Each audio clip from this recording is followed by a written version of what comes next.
नमस्कार प्रिय दर्शक बंधु मुझे टिटन कुमार आप समस्त स्वागत करुँच यात्रा अंबिका परिवार गोटे फ्रेश आउ दमदार वीडियो को बर्तमान आम अच्छु धौली कैंप्रे जो नाटक आज बीजीएम अलरेडी फाइनाल प्ले सरी सारी किए कांदिना हो हाथ टेक से नाटक जी बलिष्ठ निर्देशन देती आम सहित अच्छा महेश हाजरा सार समस्त सब यात्रा जगत सब चर्चित ना महेश हाजरा सार जी डायरेक्शन देते कथा सार आप प्रणाम जय जगन्नाथ केमती अच्छा दर्शक बंधु को प्रणाम जय जगन्नाथ खूब भलरे अच्छी मु आपण मानकर निर्देशक महेश हाजरा एवं सर्वप्रथम गोटे प्रश्न रही सार एत यंग रे आपण बर्तमान डायरेक्शन देते तार रहस्य कौन सार टे दर्शक मानक कहे जे कि आप मात्र 30 वर्ष भी बयस आपको नहीं पारे गोटे यंग डायनामिक डायरेक्टर भाव आप अनेक ना कर सारे तो ये माने डायरेक्शन देवाटा तार स्टार्टिंग केबेठु होइतिला आपनकर नहीं नहीं बयस 30 नुह मत ताठू अधिक है 2-4 वर्ष अधिक अच्छी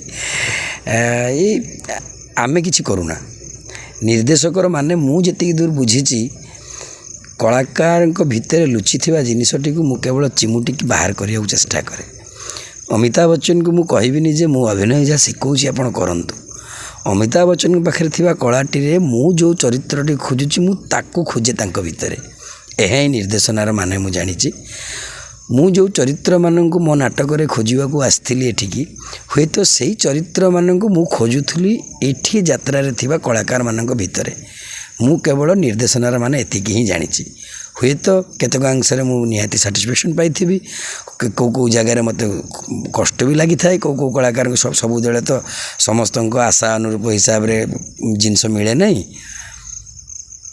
सर दर्शक जानापी आप प्रॉपर घर कौड़ी सर मो निज घर हूँ बालेश्वर रेमुणा मु खांटी रेमुणा पिला आम घरे बाबा माँ भाई भौणी मोर स्त्री आम समस्त परिवार गोटे जगार रहू मु ये कार्यपाई जेहेतु मु टीवी सीरियल सिनेमा व्यस्त रुहे कटक रे रुहे बाकी तक फैमिली समस्ते बालेश्वर रुहती रेमुणा सर डायरेक्शन जर्नी केबे आरंभ होता के माने अभिनय प्रथम आप अभिनय करते प्रथम ही डायरेक्शन दौरान नहीं अभिनय करने को आशा रखिकी पशि आसती कि अभिनय करी बोली भी आशा नाला घटनाटी एभली थिला जे मु होची Baleshwar art and craft college student मो लाइन पूरा ट्रैक अलग फाइन आर्ट स्टूडेंट मु थिली मु चित्र करू करू केतबेले चरित्र मानक चित्रण कली सेटा मु जान नथिली एटा गोटे संपूर्ण रूपे डिफरेंट कथा थिला गाँव रे ड्रामा गाँव रे नाटक ये सब करू करू ता भितर गोटे अनुष्ठान करी निजर कला विकास केन्द्र मु एवं मोर किसी बंधु मिसिकी से कला विकास केन्द्र रे जो शिक्षक माने थिले मो पाखरे कि आम सहित मिसिकी थिले नृत्य शिखाउथिले से सार मानक माध्यम रे मु गोटे अभिनय करियार सुजोग पाइथिली गोटे छोट एल्बम रे ता परुठू जेतेबेले दूरदर्शन रे बाजिबा आरंभ हैला से गीतटी सेतेबेले आग्रह बढ़िला दर्शक मानकर इंटरेस्ट बढ़िला जे आपण कहीं टीवी रे बाहरु नांती तापर जेतेबेले मु आउ थरे करबा को चेष्टा करछि कि विभिन्न प्रकार असुविधार सम्मुखीन होइछि काम करबा को हेले पेटर भोकटा भी दरकार खाली ते काम करदेले पेट भोक को मारिक हुए नहीं सेतेबेले चिंता कली बंचिबा आगे चिंता करिया को पड़िबो बंचिबा कौन करबा को हो चिंता कला भितर पाद देली जे निर्देशना सहयोगी निर्देशना भाव में गुड़ाए कम कली एल्बम कली गुड़ाए एल्बम कला परे एल्बम जमाना दिने एमती आसला जे सेठी खाइबा को भी पैसा मिललानी बहुत कष्ट चलला लोक सीडी नेले नहीं सीडी बिक्री हुए कैसेट बिक्री हुए गोटे जमाना गोटे पर गोटे तो ट्रेंड बदले तार ट्रेंड जिते बदलिला से आम मान अवस्था बहुत शोचनीय होगला से कौन करी बोली भाविला बेलू से टाइम रे कई जड़े बंधु मोर भाई आपण मैंने भी समस्त जानी ज्योति भाई बोली जो कॉमेडियन आर्टिस्ट सी मत बुद्धि गुटे देले छोटिया बुद्धिटे देले कहले रे बाबा जदि आम कम कर बंचा चाहूँ टीवी सीरियलटा हूँ गोटे सब भल प्लाटफर्म जोठी की रोजी रुटी अच्छी गोटे लोकटा रेगुलर टीवीटे देखुची से जदि किसी आस्टान फास्टान कम आरंभ करू भल हम देन तापर गली से टीवी ओडिया प्रसारित सबुठू घरे घरे परिचित धारावाहिक तुलसी तुलसी सीरियल रे मो गुरु सुब्रत नायक पाखे सहयोगी निर्देशक भाव में कम कली तापरठू तो चली आपण मान सामने आपण मान भल पाइबा गुरु को आशीर्वाद पितामाता आशीर्वाद मत निर्देशक महेश हाजरा सजई देछि जहाँ शिखी ଯାହା ଆପଣମାନେ ଭଲ ପାଇବା ଦେଇଛନ୍ତି ତାକୁ ହିଁ କେବଳ ଆପଣଙ୍କ ପାଖରେ ପରସୁଛି, ଘରକୁ 2 ମୁଠା ଚାଉଳ କିଣିକି ନେଉଛି। ଏବଂ ଆଲବମ୍ ଯେତେବେଳେ ଆଲବମ୍ ସମୟ ଥିଲା, ଷ୍ଟ୍ରଗଲ୍ ଲାଇଫ୍ ଥିଲା, ଆଲବମ୍ରେ କେଉଁ ଆଲବମ୍ ଆପଣଙ୍କୁ ବେଶୀ ହିଟ୍ ଦେଇଛି? ମୁଁ ନିର୍ଦ୍ଦେଶକ ହେଇନଥିଲି ଆଲବମ୍ରେ। ଯେଉଁ ଜାଗାରେ ମୁଁ କାମ କରୁଥିଲି ସେ ଜାଗାରେ କିଛି ସହଯୋଗୀ ନିର୍ଦ୍ଦେଶକ ଭାବରେ କାମ କରୁଥିଲି। ମୋ ନାଁ ଯାଉନଥିଲା, ନିର୍ଦ୍ଦେଶକମାନଙ୍କ ନାଁ ଯାଏ। ସେସବୁ କଥାଟି ତ ଆଲୋଚନା କରିବାଟି ଠିକ୍ ନୁହଁ। ଗୁରୁଙ୍କ କଥା, ଗୁରୁ ସବୁବେଳେ ଗୁରୁ। କେଇଟି କଥା ପାଇଁ ମୁଁ କେବଳ ଭାତ ଟିକେ ଛାତ ଟିକେ ପାଇଁ ରହିଯାଇଥିଲି ତାଙ୍କ ପାଖରେ କାମ କରୁଥିଲି, ଆଉ ଆଗ କଥା ଭାବିନଥିଲି। ଦେନ୍ ବାକି ରହିଲା ଯେଉଁ ଗୁଡ଼ିକ ମୁଁ ପର୍ସନାଲି ନିର୍ଦ୍ଦେଶନା ଦେଇକରି କାମ କରିଥିଲି, ଯେଉଁଟାକି ନିର୍ଦ୍ଦେଶକ ମହେଶ ହାଜରା ହିସାବରେ ଯେଉଁ କାମ କରିଥିଲି, ଲୋକାଲ୍ ବାଲେଶ୍ୱରରେ ଗୁଡ଼ାଏ, ବାଲେଶ୍ୱର କ୍ଷୀରଚୋରା ଗୋପୀନାଥଙ୍କର କ୍ୟାସେଟ୍ ଗୁଡ଼ାଏ ହେଇଛି। ରାମଚନ୍ଦ୍ର ମାଝୀ ବୋଲି ଜଣେ ମୋର ବଡ଼ ଭାଇ, ଯାହାଙ୍କ ପାଖରେ ପ୍ରଥମ ଅଭିନୟର ସୁଯୋଗ ପାଇଥିଲି, ସେଇ କମ୍ପାନୀରେ ସବୁତକ କ୍ୟାସେଟ୍ର ନିର୍ଦ୍ଦେଶନା ପ୍ରାୟ 60-70ଟା ଗୀତରୁ ଅଧିକ ମୁଁ କରିଥିଲି। ଆଦିବାସୀ ଗୀତ ଗୁଡ଼ାଏ କରିଛି, ଅମ୍ବିକା ଷ୍ଟୁଡ଼ିଓ ବାରିପଦା ଆମର ସଞ୍ଜୀବ ଦ୍ୱିବେଦୀଙ୍କର ଗୁଡ଼ାଏ କରିଛି। ସହଯୋଗୀ ନିର୍ଦ୍ଦେଶକ ହିସାବରେ ଯେଉଁ ଗୁରୁଙ୍କ ପାଖରେ କାମ କରୁଥିଲି ତାଙ୍କର ଲାଷ୍ଟ ଗୀତ ମୁଁ କରୁଥିଲି, ତୋ ନାଁରେ କେହି କହିଲେ ମୋତେ କାହିଁକି ବାଧେ। ସେଇ ଗୀତଟି ଥିଲା ମୋର ଶେଷ ଗୀତ। ଏବଂ ସିରିଏଲରୁ ହଠାତ୍ କେବେ ଭାବିଲେ ଯେ ନାହିଁ ମୁଁ ଯାତ୍ରାକୁ ଯିବି? ହଠାତ୍ ସିରିଏଲରୁ ଭାବି ନାହିଁ ଯେ ମୁଁ ଯାତ୍ରାକୁ ପଳେଇ ଆସିବି, ସିରିଏଲ୍ ଛାଡ଼ିଦେବି। ଏବେ ବି ମୋ ବେଉସା, ମୋ ପେଶା, ମୋ ନିଶା ଧାରାବାହିକକୁ ମୁଁ ପ୍ରେମ କରେ। ସିରିଏଲରେ ମୁଁ ଏବେ ବି ଅଛି, ସକ୍ରିୟ ହେଇକିରି କାମ ବି କରୁଛି।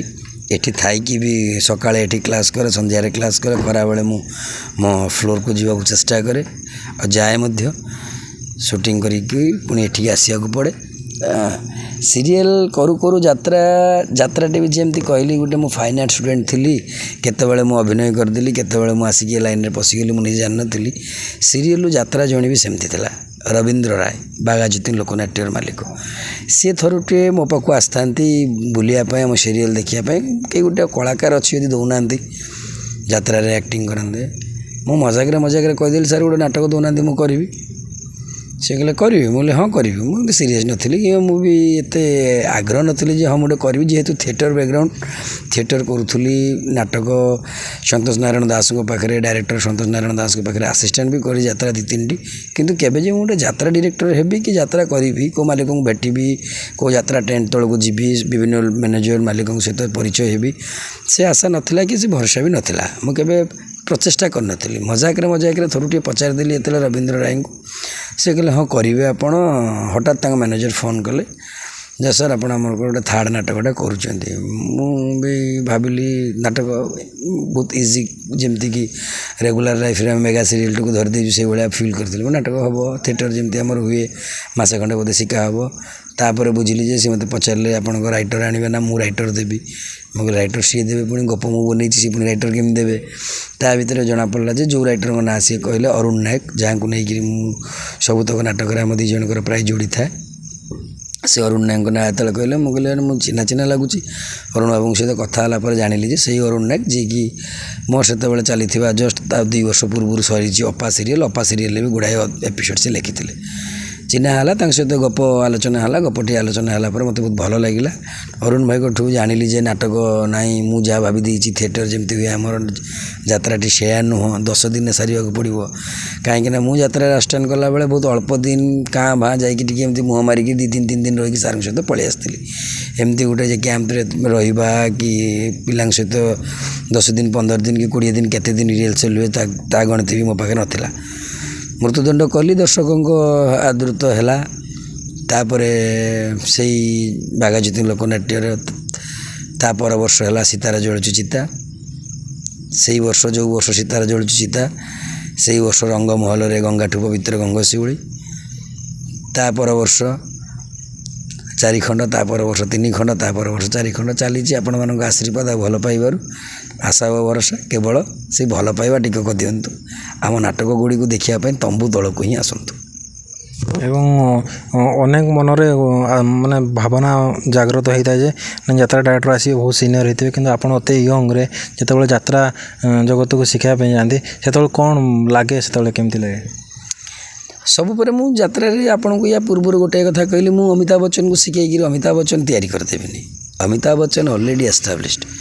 ମୁଁ ଯେଉଁ ଚରିତ୍ରଟିକୁ ନେଇକି ଆସିଛି ସପୋଜ୍ ଏଠି ଲକ୍ଷ୍ମୀଧର ଲକ୍ଷ୍ମୀଧର ବାବୁ ଏଠି ଅଛନ୍ତି ଆମର ରୁଦ୍ର ବାବୁ ଏମାନେ ସବୁ ହେଉଛନ୍ତି ଅତୀତରେ ଅନେକ ନାଟକ କରିକି ଆସିଛନ୍ତି ମୋଠୁ ବହୁତ ପୂଜ୍ୟ ସେମାନେ ଅନେକ ଯାତ୍ରା କଳାକାର ଅନେକ ବଡ଼ ଯାତ୍ରା କଳାକାର ଅନେକ ଯାତ୍ରା ପାର୍ଟିରେ କାମ କରିଛନ୍ତି ମୁଁ ରୁଦ୍ର ବାବୁଙ୍କୁ ଶିଖାଇବାକୁ ଆସିନି ମୁଁ ଲକ୍ଷ୍ମୀଧର ବାବୁଙ୍କୁ ଶିଖାଇବାକୁ ଆସୁନି ମୁଁ କେବଳ ଆସିଛି ଲକ୍ଷ୍ମୀଧର ବାବୁଙ୍କ ଭିତରେ ଥିବା ମୁଁ ଯେଉଁ ଚରିତ୍ର ଲାଲାକୁ ଖୋଜୁଛି ତାକୁ କାଢ଼ିବି ମୁଁ ଚାହିଁବି ଯେ ଲକ୍ଷ୍ମୀଧର ବାବୁ ମୁଁ ଯେଉଁ ଲାଲାକୁ ଚାହୁଁଛି ତାକୁ ଦିଅନ୍ତୁ ମୋତେ କାହିଁକି ନା ସେ ଅତୀତରେ ଏମିତି ଅନେକ ଚରିତ୍ର କରିଥିବେ ଯେଉଁ ଚରିତ୍ର ସହିତ ମୋ ଚରିତ୍ରରେ କିଛି ନା କିଛି ସାମଞ୍ଜସ୍ୟ ଥିବ ଅଭିନୟ କରିବାକୁ ଆସିଥିବା ଲୋକଟିଏ ନିହାତି ଅଭିନୟର ତା'ର ନବରସତା ଭିତରେ ଖୁନ୍ଦି ହେଇକି ଅଛି ବୋଲି ସେ ଆସିଛି ଏ ଜାଗାରେ ପାଉଡ଼ର ମାରିଛି ତେଣୁ ମୁଁ କେବଳ ତାଙ୍କ ରସଗୁଡ଼ିକ କାଢ଼ିବାକୁ ଚେଷ୍ଟା କରୁଛି ତେଣୁ ସେଥିରେ ଭୟ କରିବାର କାରଣ ହିଁ ନାହିଁ ମୁଁ ତାଙ୍କୁ ଡରିବି କି ସିଏ ମୋତେ ଭୟ କରିବେ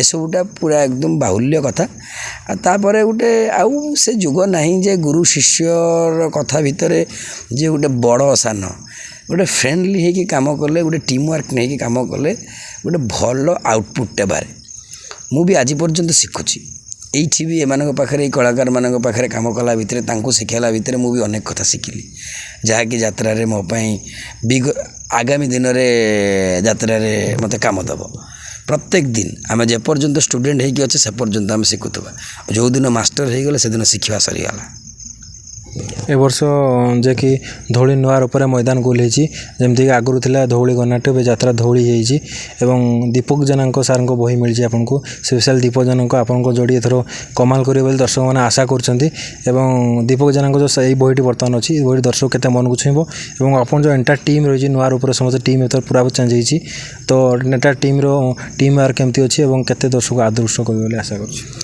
डॉक्टर दीपक जेना गोटे ना नो डॉक्टर दीपक जेना बर्तमान यात्रा जगतर एक विप्लव हुए तो डॉक्टर दीपक जेना नाँ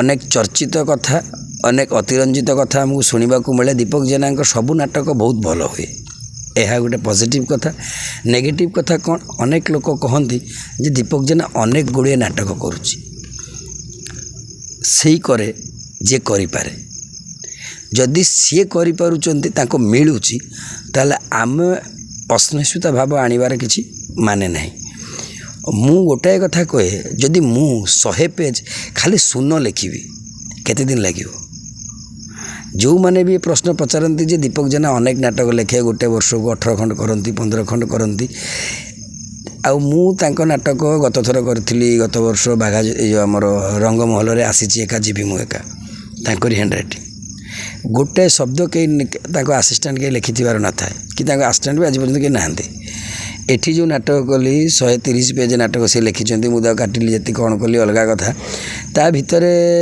अक्षर ही तांकरी जदि गोटे लोक 15 खंड जाक नाटक को निजे लिखिपार्चंती निज अक्षर तांको माँ सारला कंठरे बसी ना हाथ को सरस्वती नहीं लिखे देना तो आउ किए लिखौची दीपक जेना नाटक कौटी नहीं जे बहुत रेयर जगार बहुत हुए लोक कही जे लगिलानी आम तो विश्वकर्मा नुह जे सब कथा कहीदे भल हम मोर से दृढ़ विश्वास दीपक जेना नाटक जहाँ जहाँ भी करी जोटी भी करी सब नाटक भल हो लोक दर्शक आदृत कर दीपक जेना सबुठ बड़ जिनस होती से तंबू तल दर्शक को पढ़ी देते बुझी तंबू तल को आसुवा दर्शक मान कौन खाद्य दरकार से ही खाद्य सामने से परसी दौरान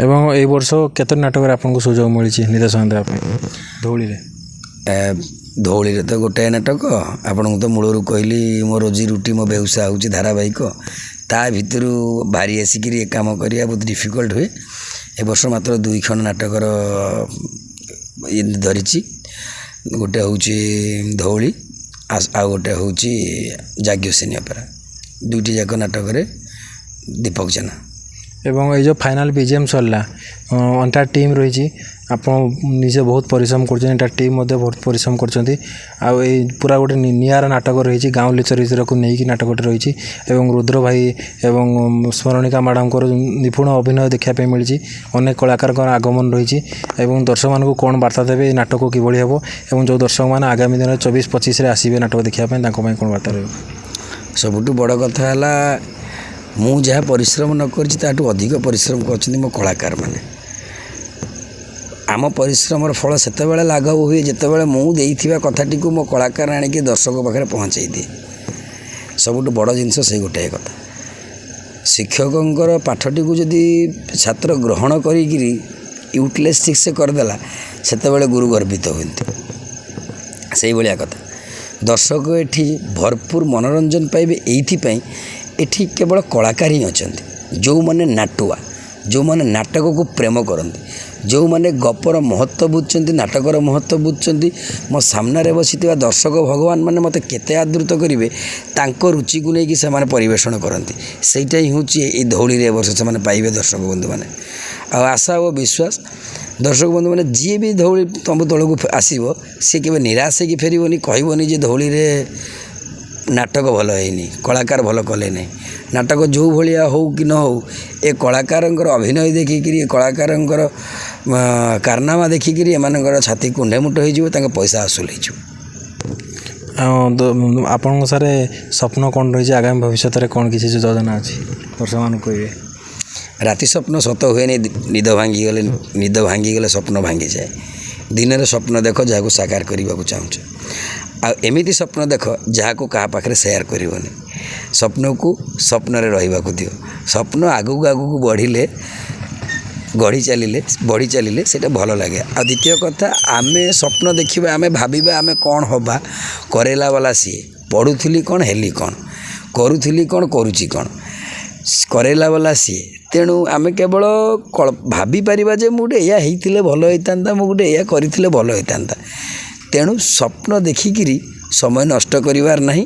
କିନ୍ତୁ ସମସ୍ତଙ୍କ ପାଇଁ ଗୋଟିଏ ବାର୍ତ୍ତା, ଲକ୍ଷ୍ୟ ଗୋଟେ ରଖିବାକୁ ପଡ଼ିବ। ଯେଉଁଠି ଆମେ ଛିଡ଼ା ହେଇଛେ ଆଗକୁ ଆମକୁ ଯିବାକୁ ହେଲେ ଗୋଟେ ଲକ୍ଷ୍ୟ ରଖିବାକୁ ପଡ଼ିବ। ଆଉ ସେ ଲକ୍ଷ୍ୟରେ ପହଞ୍ଚି ନାହାନ୍ତି ବୋଲି ଭାବିକିରି ଅଧା ବାଟରେ ଅଟକନ୍ତୁନି। ସେତିକି ବାଟ ପର୍ଯ୍ୟନ୍ତ ଚାଲନ୍ତୁ ଯେପର୍ଯ୍ୟନ୍ତ ରାସ୍ତା ଦେଖାଯାଉଛି, ସେଇଠୁ ପୁଣି ଆଉ ଏକ ରାସ୍ତା ଦେଖାହେବ। ଏହା ହିଁ ସତ୍ୟ। ଏବଂ ଯେଉଁ ନାଟକ ଡାଇରେକ୍ସନ୍ ରହିଛି ଆପଣ ମୋର ପଦେ ଡାଇଲଗ୍ ଶୁଣିବା ପାଇଁ ଚାହିଁବୁ। ଇଏ ହେଉଛି ମା ଶାରଳାଙ୍କ କଥା। କାଳିଶୀ ଲାଗିଲେ ମା ବିଜେ ହେଲେ ତଣ୍ଟିରେ, ମହେଶ ହାଜରାଟା ନିର୍ଦ୍ଦେଶକ ହେଇଯାଏ। ସେତେବେଳେ ଆପଣମାନଙ୍କୁ କିଛି ସଂଳାପ ଶୁଣେଇ ଦିଏ, କହିଦିଏ। ତଳକୁ ପଳେଇ ଆସିଲା ପରେ ମୁଁ ବୋଧହୁଏ ମୋ କାଗଜ ଖତିଆନାରୁ ବାହାରିଯାଏ।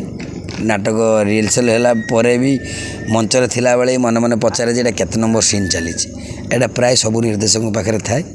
ଆଉ ଆମମାନଙ୍କ ମୁହଁରୁ ସଂଳାପ ଶୁଣିବା ଅପେକ୍ଷା ମୋ କଳାକାରମାନେ କହିଲେ ଭଲ ଲାଗେ। ଆମେ କେବଳ ତାଙ୍କ ମାଧ୍ୟମରେ ପରିବେଷଣ କରେଇପାରୁ। ଧନ୍ୟବାଦ ସାର୍, ଆପଣ ବହୁମୂଲ୍ୟ ସମୟ ଦେଇଥିଲେ। ଆମ ସହିତ ଥିଲେ ମହେଶ ହାଜରା ସାର୍, ଯିଏକି ଏ ବର୍ଷ ଧଉଳି ପାଇଁ ଗୋଟେ ନୂଆ ନାଟକ ପାଇଁ ନିର୍ଦ୍ଦେଶନା ଦାୟିତ୍ୱ ନେଇଛନ୍ତି। ନିଶ୍ଚିତ ଭାବେ ନାଟକ ସମସ୍ତଙ୍କୁ ଭଲ ଲାଗିବ। ଏବଂ ସାର୍ ମଧ୍ୟ କହିଛନ୍ତି ଯେଉଁ ଦର୍ଶକମାନେ ଧଉଳି କ୍ୟାମ୍ପକୁ ଆସିବେ ନିଶ୍ଚିତ ଭାବେ ନିରାଶ ହେବେନି, ନାଟକ ବହୁତ ସୁନ୍ଦର ହେବ ବୋଲି ଆମେ ଆଶା କରୁଛୁ। 2024-25 ପାଇଁ ନିଶ୍ଚିତ ଭାବେ ଧଉଳି କ୍ୟାମ୍ପକୁ ଆସନ୍ତୁ, ଯାତ୍ରାର ମଜା ନିଅନ୍ତୁ ଏବଂ ଯାତ୍ରା ଜଗତକୁ ଆଉ ପାଦେ ଆଗକୁ ବଢ଼ାଇବାରେ ଆମକୁ ସହାୟତା କରନ୍ତୁ। ପୁଣି ଦେଖା ହେବ ଗୋଟେ ଇଣ୍ଟରେଷ୍ଟିଂ ଭିଡ଼ିଓରେ। ସେତେ ପର୍ଯ୍ୟନ୍ତ ବିଦାୟ ଦିଅନ୍ତୁ। ରହୁଛୁ, ନମସ୍କାର, ଜୟ ଜଗନ୍ନାଥ, ଜୟ କଳା।